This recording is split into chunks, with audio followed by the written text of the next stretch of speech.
Hello buddies, welcome to toppers TNPSC.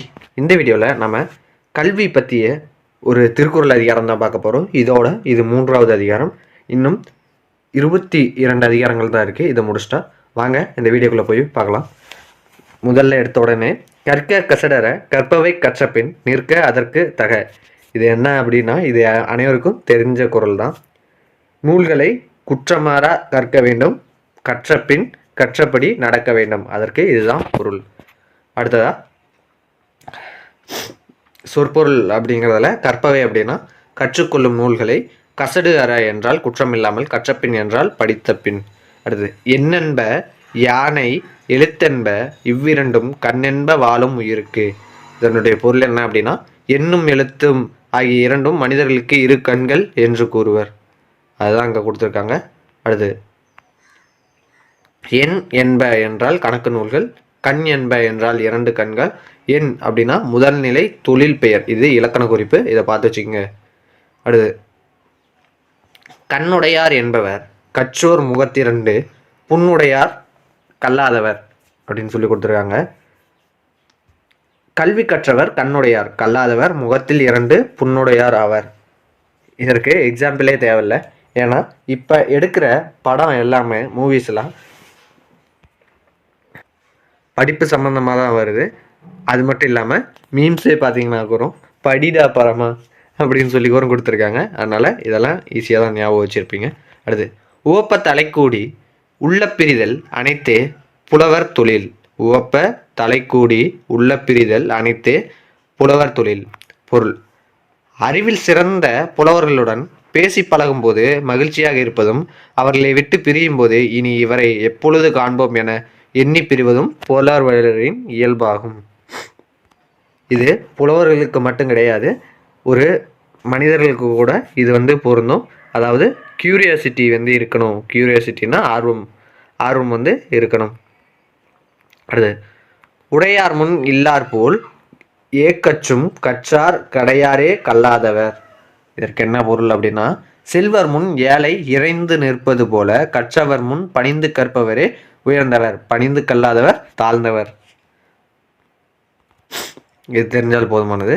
Kadaiyar அப்படின்னா இழிந்தவர் ஆவார். ஏக்கற்றும் அப்படின்னா கற்றவர் முன் பணிந்து நின்றும் அப்படின்னு அர்த்தம். அடுத்து 6 தொட்டனை தூரும் மணற்கேணி மாந்தர்க்கு கற்றனைத்து ஊறும் அறிவு.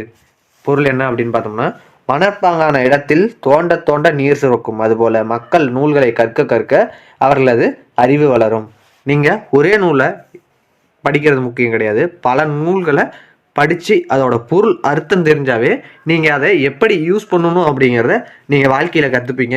ஏன்னா அது உங்களுக்கு கற்றுக் கொடுத்துரும். நார்மலாகவே புக்கு படிக்க ஆரம்பிங்க, இது ரொம்ப இம்பார்ட்டண்ட்.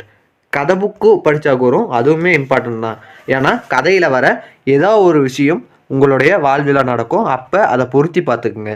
அதுதான் இங்கே கொடுத்துருக்கிறது. தொட்டனைத்து என்றால் தோன்றிய அளவிற்கு, மாந்தர்க்கு என்றால் மக்களுக்கு, அணி எடுத்துக்காட்டு ஓமை அணி. இப்போ நீங்கள் ஒன்று யோசிக்கலாம், நாங்கள் இந்த புக்கையே படிக்க முடியல, டிஎன்பிஎஸ்சி புக்கையே படிக்க முடியல, நாங்கள் எங்கே வேறு புக்கை படிக்கிறது அப்படின்னு.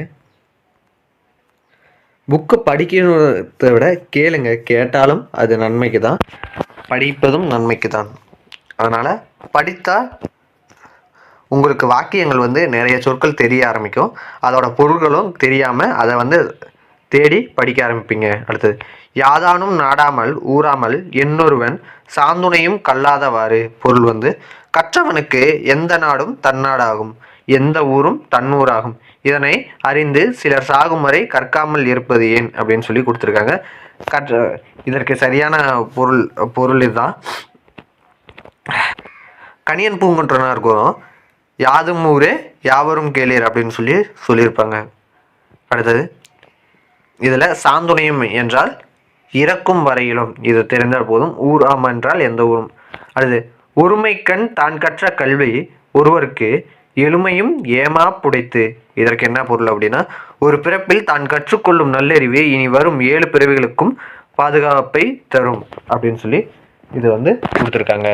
ஒருமைக்கண் என்றால் ஒரு பிறப்பில், ஏமாப்பு என்றால் துணை செய்யும் தன்மை, உடைத்து என்றால் உள்ளதாகும். அடுத்து தாம் இன்புறுவது உலகையின் புறங்கண்டு காமுறுவர் கற்றறிந்தார். என்னன்னு பார்த்தோம்னா, தாங்கள் இன்பம் அடையும் கல்வியினால் உலகம் இன்பம் அடைவதைக் கண்டு கற்றவர் மேன்மேலும் கற்க விரும்புவார். அடுத்ததா, கேடில் விழுச்செல்வம் கல்வி ஒருவருக்கு மாடல்ல மற்ற எவை. இதற்கு ஒருவனுக்கு அழியாத செல்வம் கல்வியாகும். கல்வி தவிர மற்ற செல்வங்கள் எல்லாம் செல்வங்கள் ஆக மாட்டா அப்படின்னு சொல்லி கொடுத்துருக்காங்க. கேடு அப்படின்னா அழிவு இல்லாத, விழுச்செல்வம் அப்படின்றா சிறந்த செல்வம், மாடு அல்ல என்றால் செல்வம் அல்ல. இந்த மாடு அல்ல செல்வம் அல்லன்னு கொடுத்துருக்காங்க. என்ன பொருள் அப்படின்னா, சங்க காலத்திலையும் சரி, சங்க காலத்திற்கு பிறகு சங்கம் மருவிய காலத்திலையும் சரி, இந்த மாடு தான் மக்களோட செல்வமாகவே மதிக்கப்பட்டது. அதனால தான் இங்கே மாடை வச்சு இங்கே சொல்லியிருக்காங்க, மாடு அல்ல அப்படின்னா செல்வம் அல்ல அப்படின்னு. நமக்கு வரும் சோசியல் சயின்ஸில் பார்த்துருப்போம். அதாவது ஒருவனுக்கு எவ்வளவு மாடு இருக்கோ அதை பொறுத்து தான் அவன் பணக்காரனா ஏழையா அப்படிங்கிறத பண்டைய காலத்தில் வந்து அதை வந்து பெரிதாக பார்த்தாங்க. அதான் இங்கே கொடுத்துருக்காங்க. இதோட இந்த வீடியோ முடியுது. இந்த வீடியோ பிடிச்சிருந்தா லைக் பண்ணுங்கள், ஷேர் பண்ணுங்கள், சப்ஸ்கிரைப் பண்ணுங்கள். நன்றி.